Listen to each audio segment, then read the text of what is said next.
All right, got cut off before, so we'll talk about the price of related goods, how the supply for one good is often connected to the supply for a related good, and that the change in that product's price can affect the supply for a related good. So this is very similar to demand.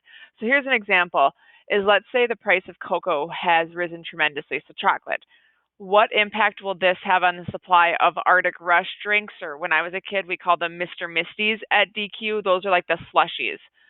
So at Dairy Queen, they're going to push the Arctic Rush, the non-chocolate um, treats on you. So like when you come, again, they might say, "Hey, can I interest you in an Arctic Rush, or have you tried an Arctic Rush?" So what they're going to do is they're going to try to supply more Arctic Rush drinks because cocoa has gone up. So that's a price of a related good. The next one is, and last one, is producer expectations. Like consumer expectations from demand, is you think of this from the supplier, the producer's point of view. So the supply will vary based on what the producer is expecting. So if they have a good outlook, obviously then supply is going to shift to the right.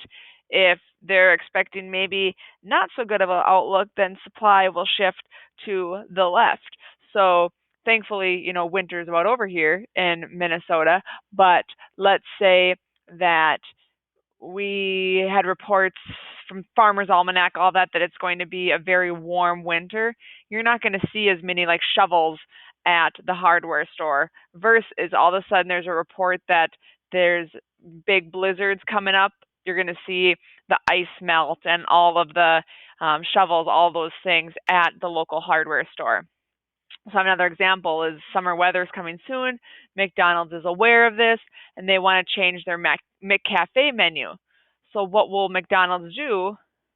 They're going to start having like the iced coffees, the cold mochas, whatever, the lemonades, all of those things, because they know with summer weather coming that they're going to sell. Or like during the Lenten season, like the filet-o-fish sandwich, the supply shifts to the right because many people aren't eating meat on Fridays, but they'll eat a fish instead. So let's do a few examples. Let's say, I hope this never happens, but Pizza Ranch decides to carry only pizza because chicken has drastically risen.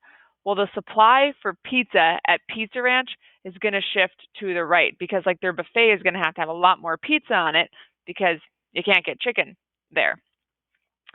Here at B-Dubs, Buffalo Wild Wings, you can pay and place your order on your smart device.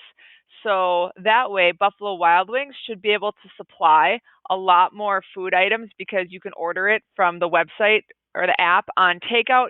You can go pick it up. So they're going to be a lot more efficient because of this technology, which is a determinant that can be used. Let's say recently a Subway in the Twin Cities, all of them have offered a deal of buy one, get one for your next visit. You get half off for your next visit.